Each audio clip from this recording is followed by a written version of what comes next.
Howdy.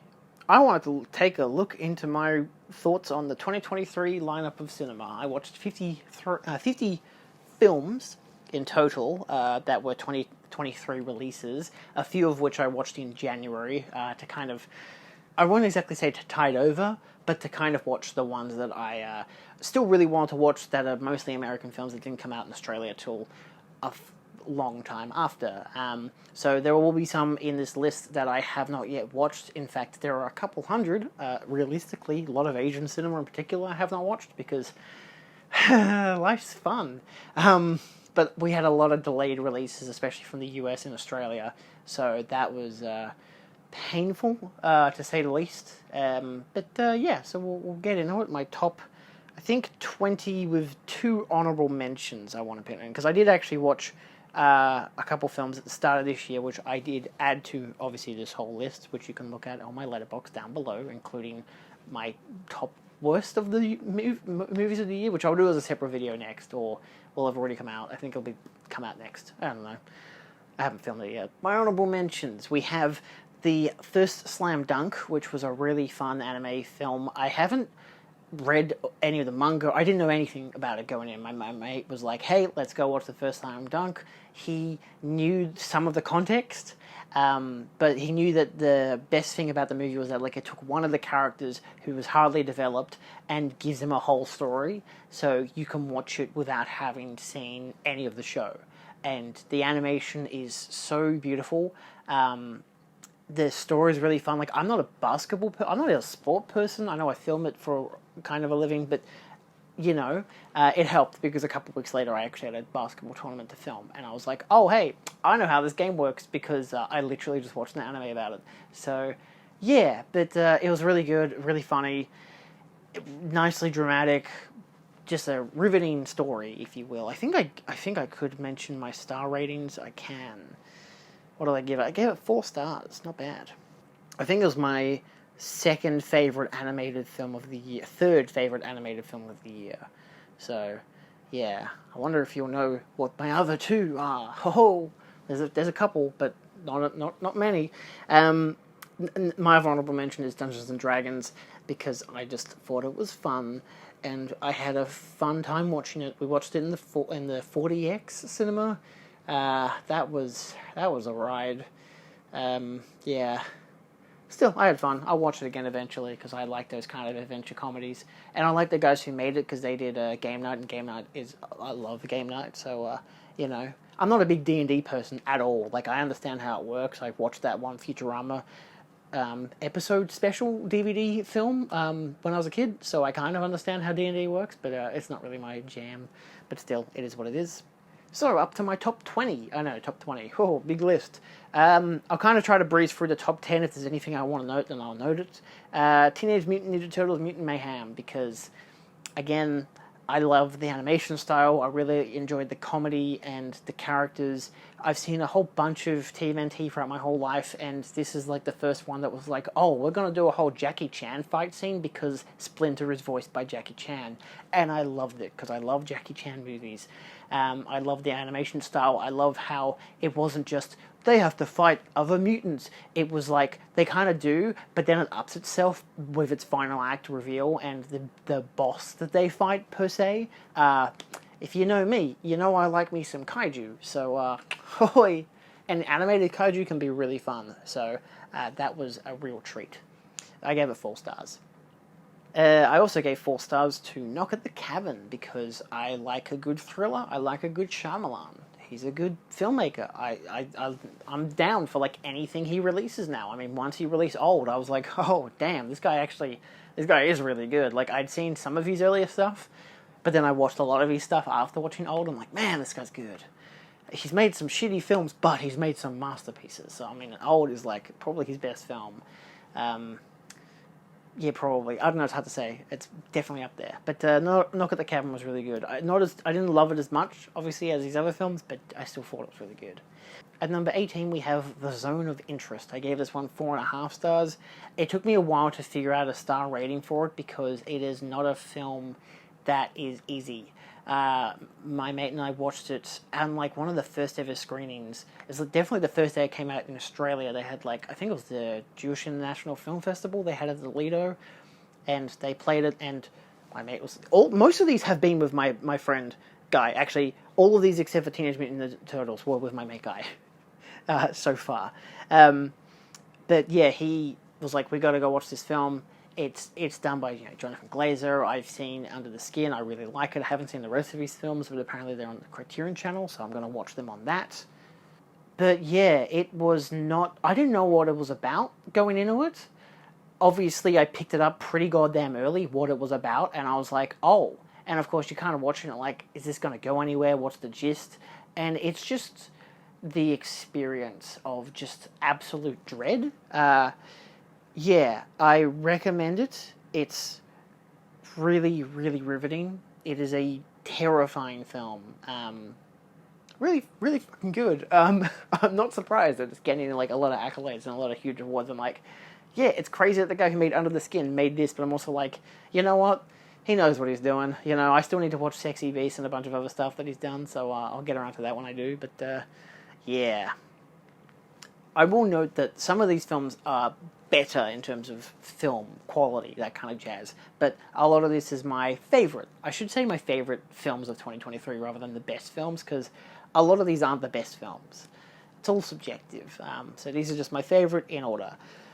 Yeah, so that's why number 17 is Asteroid City. Me putting that over Zone of Interest is crazy, but I enjoyed Asteroid City a lot more because I just love Wes Anderson's style. I know it's the same goddamn thing in every goddamn movie, but if I can click with it, it just can really whisk me away, and that's the escapism I enjoy. I don't need your shitty-ass AI versions or whatever TikTok trend was going on at the time. I'm good. I don't need that shit. I'll just watch his films and enjoy them. So yeah, I just gave it 4 stars. I really liked it. Watched it with my partner. I like the style. I like the characters. I like the alien. I don't know, man. It's my jam. I like nuclear stuff. Cold War, aliens, the 50s. Anyway, number 16, we have Bottoms. This one I gave 4 stars. I need to watch it again. I wish I had the opportunity to watch it with a much better crowd, because I didn't watch it with anyone that laughed, which was disappointing, because I feel like it's the kind of film that you would love if you watched it with people who laughed. I still gave it 4 stars, because it does something very different to what I was expecting of the style, especially for the genre. Bottoms was fun. I would love to watch it again. I like that it did. I didn't know what it was about, and then it was like, oh, it's Fight Club, and I'm like, oh, okay. I was like, oh shit, all right, this is actually kind of fun. I loved Shiver Baby, the director's previous film, and I was really hoping to absolutely love this one because I follow a bunch of people who just 5 stars, best film of the year, whatever the crap. It took like 7 months for it to get to Australia after it had come out in America. I was almost going to pirate it. I actually ended up paying $1 to see it. Holy crap. And it was still worth it for the $1, that's for sure.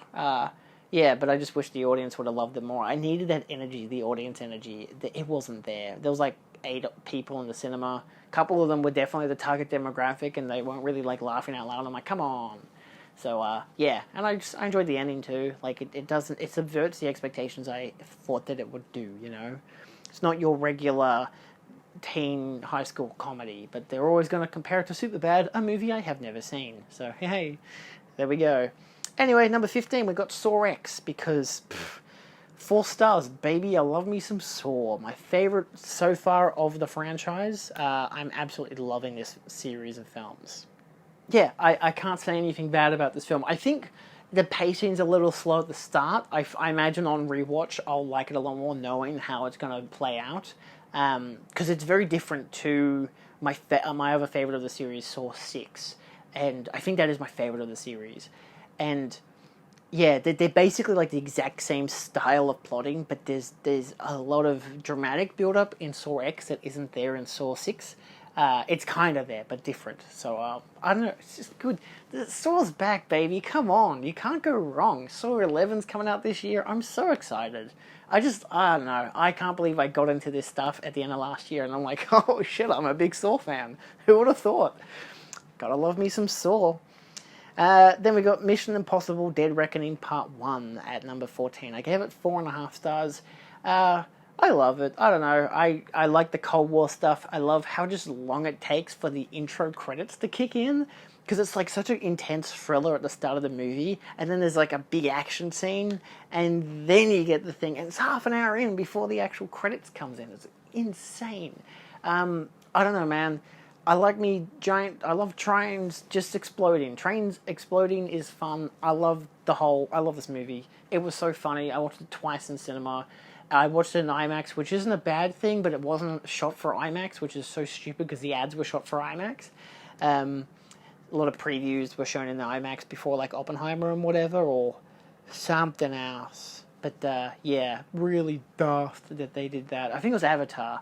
I watched Avatar and they had, or Titanic, and they had previews for Mission Impossible, and it was an IMAX, and then when you watch the movie, it's not an IMAX. I'm like, what the fuck? So that was stupid. But, you know, I love me some Mission Impossible, can't go wrong. At number 13, I have No One Will Save You.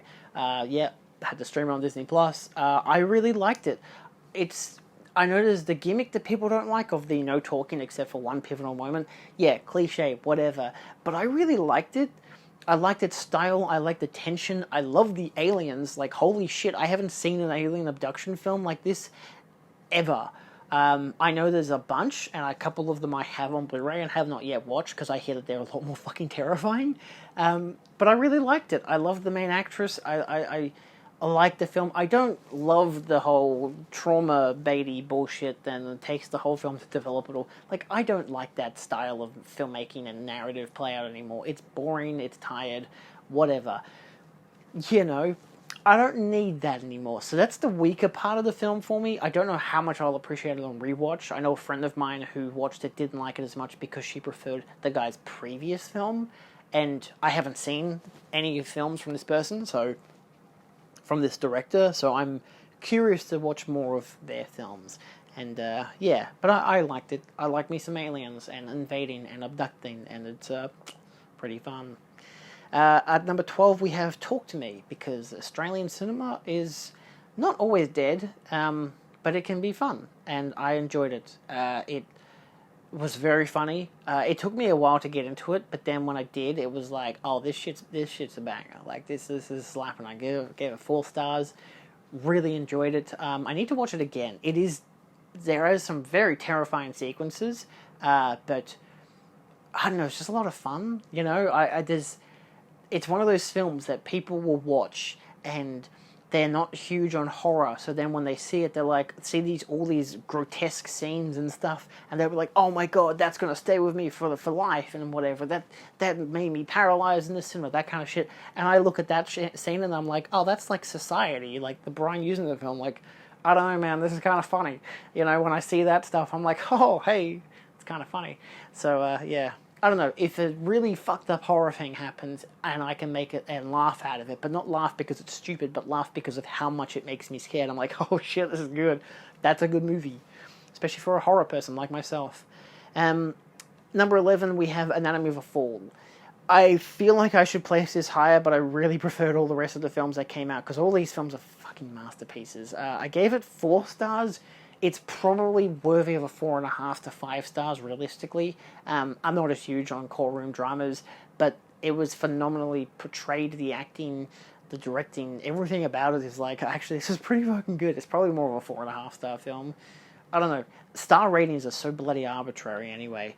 It should just be, do I like it, do I not like it? But I thought it was goddamn good, but I just didn't love it, you know? I wasn't as overwhelmed by it, you know, but I think on a technical level and everything, it's really good. So, you know, if it wins awards, I'm not surprised. Number 10, we have Barbie. I watched this 3 times in cinema. Holy mother of Joseph. I gave it 4.5 stars.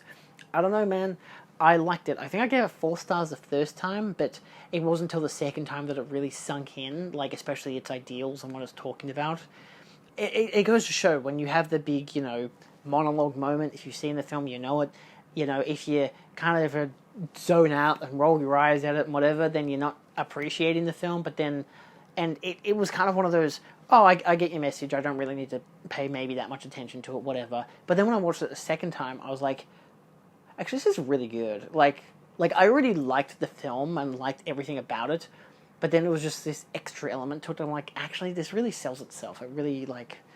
Also, I love the musical numbers. I don't know, man. I like your discussion about patriarchy and horses, and then I also like the dance numbers. So what can I say? They're not the best shot dance numbers, but I do enjoy them. So, I've seen better. Number 9, we have The Holdovers. This one took me until January of this year to watch, which is annoying because it didn't come out in Australia till after Christmas. A Christmas movie, what the fuck? I gave it 4.5 stars. Fucking Paul Giamatti, beautiful, fantastic cast. I was a bit concerned when there was so many people at the start of the film, and then just one event happened, and boom, 3 people left. And I'm like, oh shit, yeah.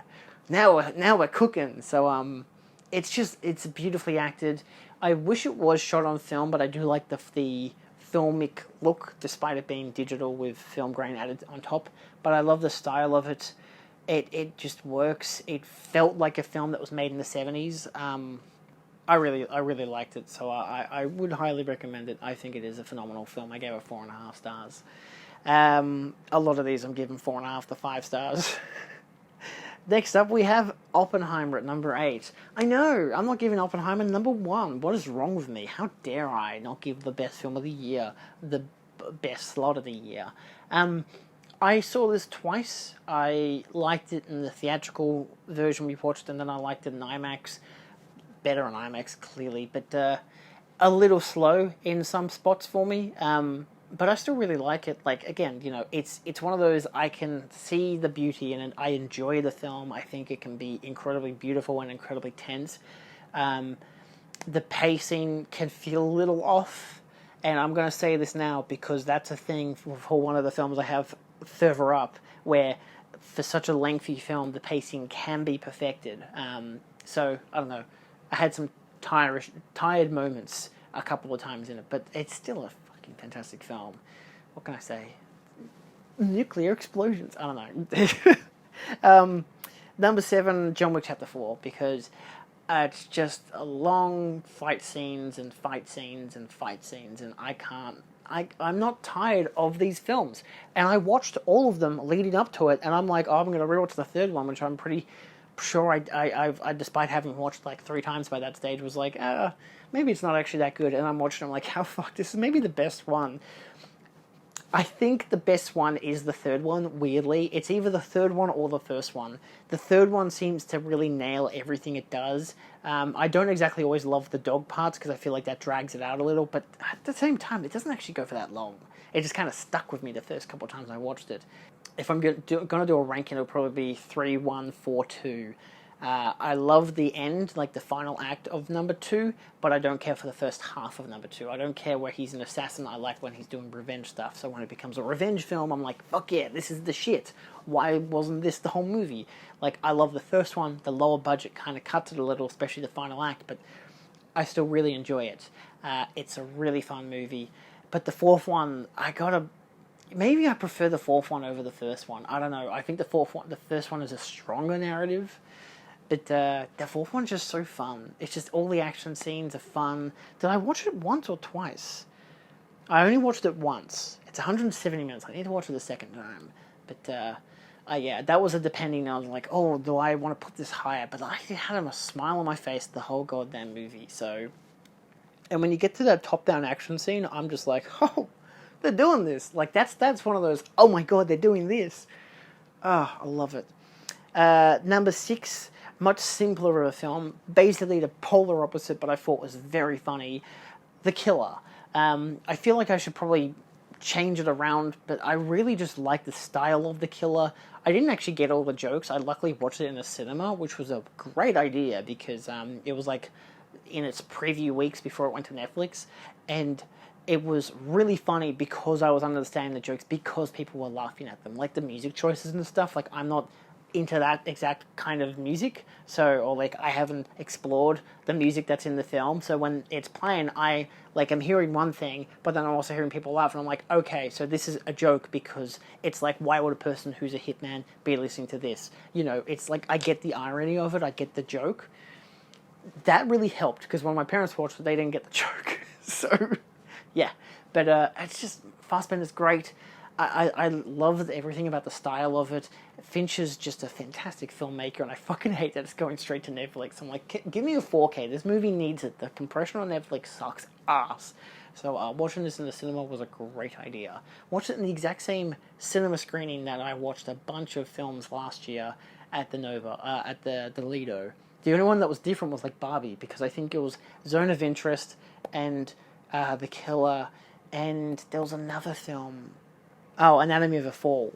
All in the same screening. All in the exact same cinema and the exact same seats, which is really funny. But yeah, so it's just good stuff. Killer was good. Number 5, we have The Boy and the Heron. I gave it 4.5 stars. I don't know how much I'll love it as much on rewatch, but I don't know. I'm a big Miyazaki guy. I like all of his films.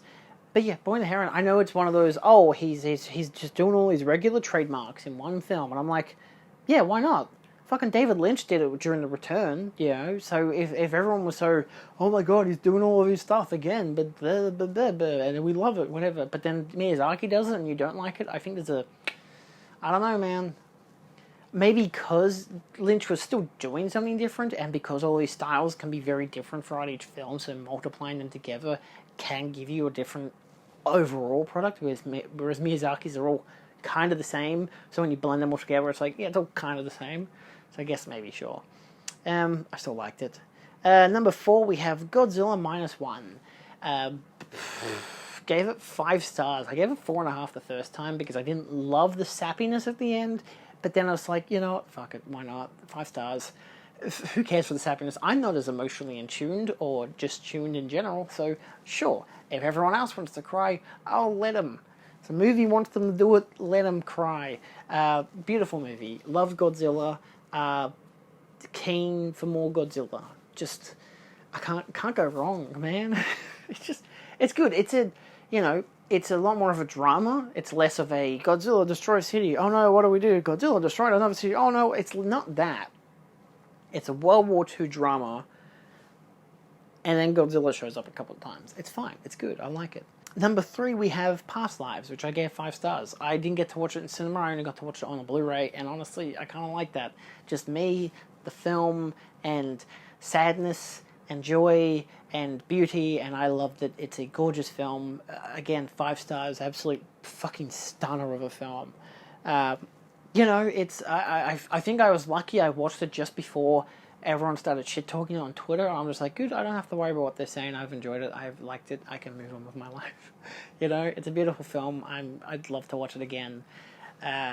Just good stuff. I don't know. I can't say too much about it because it's just good. I thought it was beautiful. It's probably not a 5-star film for everyone. For a lot of people, it's probably 3.5, 4-star movie. Like if I look at it.